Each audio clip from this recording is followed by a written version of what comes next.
بہت سارے نماز روزے والے دھوکے بازی کرتے ہیں، دیانتی نہ کریں، اپنے عہدے کا پاس رکھیں، اپنے منصب کا خیال رکھیں۔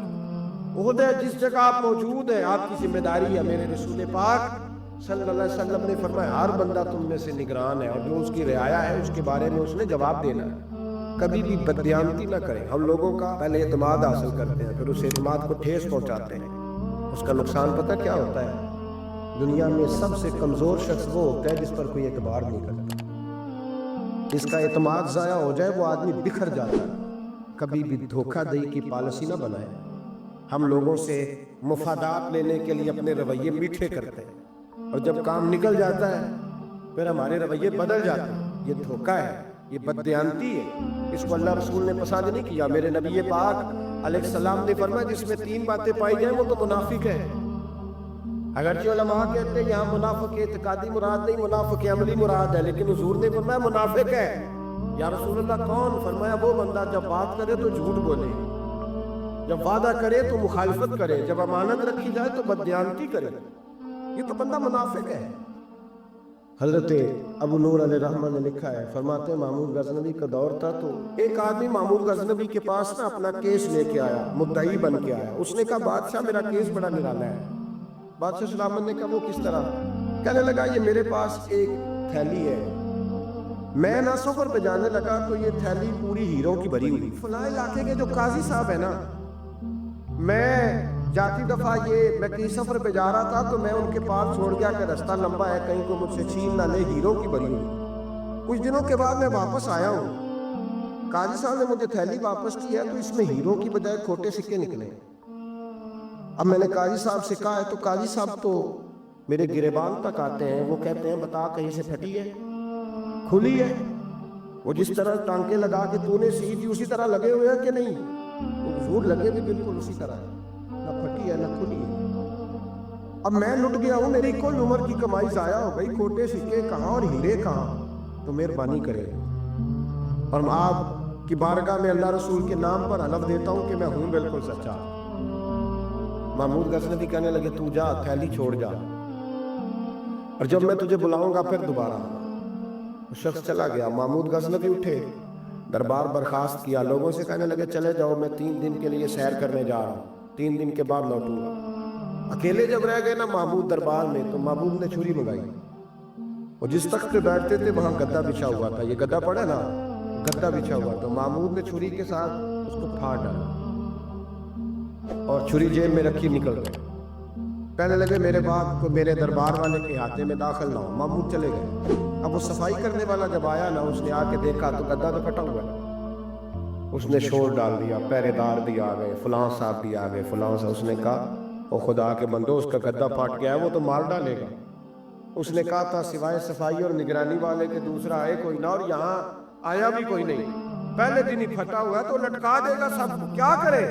شور ہو گیا، سارے دربار کے ملازمین اکٹھے ہو گئے۔ ایک بندہ بولا، کہنے لگا فکر نہ کرو، میں کیسے بندے کو جانتا ہوں، اس طرح سیے گا کہ جس نے پھاڑا ہوگا اسے بھی پتہ نہیں چلے گا کہاں سے پھٹا رہا، ایسا بہترین رفو کرے گا کہ پتہ بھی نہیں۔ اس نے کہا یار ہم سارے 1 مہینے کی تنخواہ دیتے ہیں، تو بندہ بلا۔ وہ بلا لیا اس کو، اس کا نام محمد رفو گر تھا۔ وہ آیا، اس کو گدا دکھایا، اس کا یار اس طرح سینہ پتہ نہ چلے۔ اس نے کہا فکر ہی نہ کرو، میں بڑا کاریگر ہوں۔ بڑے بڑے کاریگر لوگ نہیں ہمارے ملک میں پائے جاتے، کوئی نشان چھوڑتے ہیں پیچھے؟ بڑے کاریگر کا پیسے ہونے چاہیے، بڑے بڑے کاریگر بندے۔ آپ یقین کریں ایسا ایسا فلسفہ، یہ عمرہ عبادت ہے نا، سرکار دو عالم صلی اللہ علیہ وسلم کی بارگاہ کی حاضری بڑی نعمت ہے نا۔ تو سعودی گورنمنٹ نے پابندی لگا دی، خیر ان کی بھی زیادتی ہے، اس طرح کی پابندیاں شریعت اسلامیہ میں جائز نہیں۔ اللہ کے گھر مسلمان جب چاہے جا سکتا ہے، لیکن وہ کہتے ہیں جی 2000 ریال دے جس نے 2 سال بعد بھی آنا ہے۔ انہوں نے پابندی لگائی تو ہمارے ایجنٹوں نے بھی کئی خاص ٹریننگ حاصل کی ہوئی ہے، پتہ نہیں کہاں سے سیکھ کے آئے، انہوں نے بھی رستہ نکال لیا۔ 1 سال سے میں نے کہا کہ جناب وہ 2000 ریال لگ گیا تو کیا کرنا؟ کہتے کوئی مسئلہ نہیں، پاسپورٹ نواں بنوا لو، گنجائش ہے، یعنی ہر شے کا حل ہے۔ اور میں نے کہا یار اب عمرہ کرنے جاتے وقت بھی بندہ دھوکہ دے کے جائے، اللہ کے گھر جاتے وقت بھی اس طرح کی حرکت کرے، کیا حال ہو گیا؟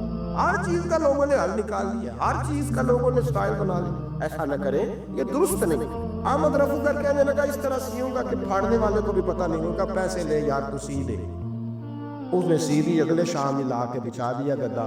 تیسرے دن بادشاہ سلامت آئے، آ کے پہلی نظر گدے پہ ڈالی، اس نے بلایا سب ملازمین کو، کہا کس نے سیا ہے؟ کہا جناب کیا ہوا؟ کہا یہ پھٹا ہوا تھا۔ کس نے؟ کہا نہیں پھٹا ہی نہیں۔ وہ کہنے لگے بنو مت، میں خود پھاڑ کے گیا تھا، تو بتاؤ صحیح سیا کس نے؟ کہا جناب آپ پھاڑ کے گئے تو بتایا کیوں نہیں؟ فرمانے لگے اسی لیے تو بتایا نہیں تھا کہ تم خود تحقیق کر لو، بلاؤ بتاؤ سیا کس نے۔ تو بلا لیا، احمد رفوگر آ گیا، اس کو جب بلا کے سامنے بادشاہ کھڑا کیا، کہا بھئی تو نے سیا ہے؟ کہنے لگا حضور آپ کے سارے ملازم اکٹھے ہو کے آئے تھے، میری غلطی کوئی نہیں۔ کہا نہیں یار تو بڑا کاریگر ہے، میں نے اپنے ہاتھ سے پھاڑا تھا پر مجھے بھی نہیں پتا چل رہا کہاں سے پھٹا تھا۔ اچھا یہ بتا یہ تھیلی جو ہے یہ بھی تو نے سی تھی؟ اس نے کہا جی آپ کے خادم کا ہی کارنامہ ہے، وہ فلانے علاقے کے قاضی صاحب آئے تھے، اس میں سے ہیرے نکال کے تو کھوٹے سکے بھرے تھے، تو مجھے بھی تھوڑا سا حصہ ملا تھا۔ محمود نے سارے گواہ بھی اکٹھے کر لیے، ثبوت بھی اکٹھے کر لیے۔ پھر قاضی کو بلایا، پہلے سارے ثبوت اور گواہ کیس حل کر لیا۔ پھر ہمارے ہاں یہ حال ہوتا ہے کہ مدعی 2-3 ہفتے کے بعد خود ہی ہاتھ باندھ جاتا ہے، کہنا تسی میری جان چھڈو، مجرم پھڑو پاوے نہ پڑے۔ وہ کہتا ہے مجھے معافی دو، میں رہا۔ ظلم ہے نا، ظلم زیادتی ہے کہ جو بیچارہ اتنے ثواب مجرم سے نہیں ہوتے جتنے مدعی سے ہوتے۔ اب یقین کرو اتنے سوالات ہوتے بیچارہ ہنس جاتا ہے۔ یہ طریقہ درست تو نہیں ہے کہ لٹ گیا اور دوسرا طرح طرح کے سوالوں کے جواب دیتا پھر بیچارہ۔ سارے ثبوت اکٹھے کر کے قاضی صاحب کو بلایا، تنہائی میں لے جا کے محمود غزنفی نے کہا قاضی صاحب آپ سے غلطی ہو گئی، غریب آدمی تھا وہ لٹ گیا ہے، اس نے تو بڑی مشکل سے کچھ ہیرے جمع کیے تھے اور اس کی کل کائنات تھی، تو آپ اس کا مال اسے دے دیں۔ بات کا تو قاضی صاحب کہنے لگے آپ مجھ پہ الزام لگا رہے ہیں، سوال ہی نہیں پیدا ہوتا۔ آپ میری داڑھی دیکھیں، آپ میرا اعزاز دیکھیں، دنیا جانتی ہے میں اس کا۔ قاضی صاحب انسان بھول ہی جاتا ہے، بندہ بھول جاتا ہے، غلطی ہوگی مان لے۔ کہا نہیں سبق، کہا میں تنہائی میں پوچھ رہا ہوں، میں اس وقت پوچھ رہا ہوں جب دوسرا موجود کوئی نہیں، آج توبہ کر لے، میں کچھ نہیں کہوں گا، تو میری زبان پہ اعتبار کر، تجھے پتہ ہے میں جو کہتا ہوں اس پہ عمل بھی کرتا ہوں، باز آ جا۔ پر قاضی نے کہا نہیں میری غلطی کوئی نہیں۔ محمود نے پھر بھرے دربار میں بلا لیا، مجمع عام میں۔ مہلت کے دنوں میں جو توبہ کر لے وہ بچ جاتے ہیں، لیکن لوگ رسوائیوں کے دنوں میں پھر واپس لوٹتے ہیں اگلا گھر دیکھ کے، پھر حالات اور طرح کے ہو چکے ہوتے ہیں۔ جب بھرے دربار میں قاضی کو بلایا، بھائی تو مانتا ہے کہ نہیں؟ اس نے کہا نہیں۔ تو کہا بلاؤ احمد رفوگر کو۔ جب احمد رفوگر آیا تو بوڑھے قاضی کی ٹانگیں کانپنے لگی، جملے ٹوٹنے لگے، لفظ زمین پر گرنے لگے، بات صحیح نہیں ہوتی، زبان لڑکھڑانے لگی۔ محمود کہنے لگے قاضی میں نے تجھے کہا تھا وہاں مان جا بات، اب بھرے دربار میں بول۔ جب قاضی صاحب کی گردن خود بخود جھک گئی تو دنیا سمجھ گئی، کہا نکل جا میرے دربار سے۔ محمود بولے نکل جا، اتنی تجھے عزت دی، اتنی بڑی تنخواہ دی، قاضی بنایا، یہ چھوٹی سی رقم کے لیے، تھوڑی سی رقم کے لیے تو بددیانت ہو گیا، چل چلا جا نکل۔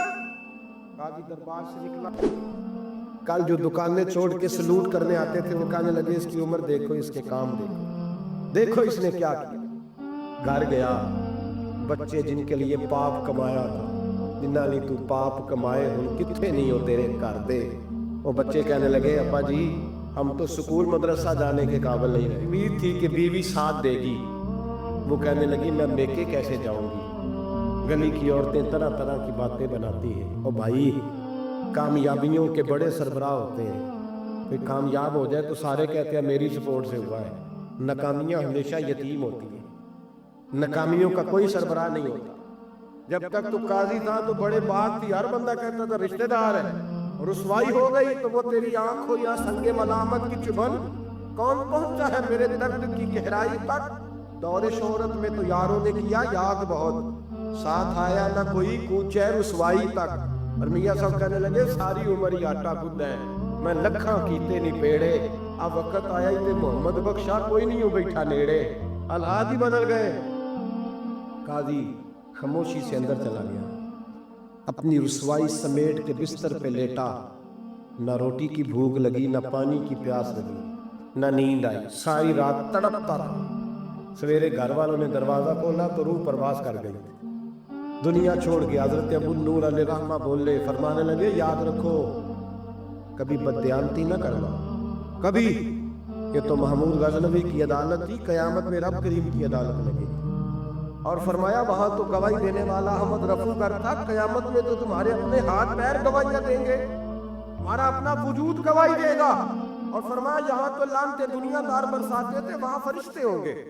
اور قاضی کو تو موت آ گئی تھی، قیامت میں تو دوبارہ موت بھی کوئی نہیں آئے، وہاں تو رہنا ہے اور سہنا ہے۔ بددیانتی معاشرے میں اتنی بددیانتی ہر جگہ، اس معاشرے کا بھی کچھ بنے گا جہاں دوائی بھی خالص نہ ملے، یا دوائی میں بھی بددیانتی ہو، لوگ اپنے بچے کو آکسفورڈ یونیورسٹی میں پڑھانے کے لیے غریبوں کے بچوں کے رگوں میں جو دوائی اتارے وہ بھی 2 نمبر۔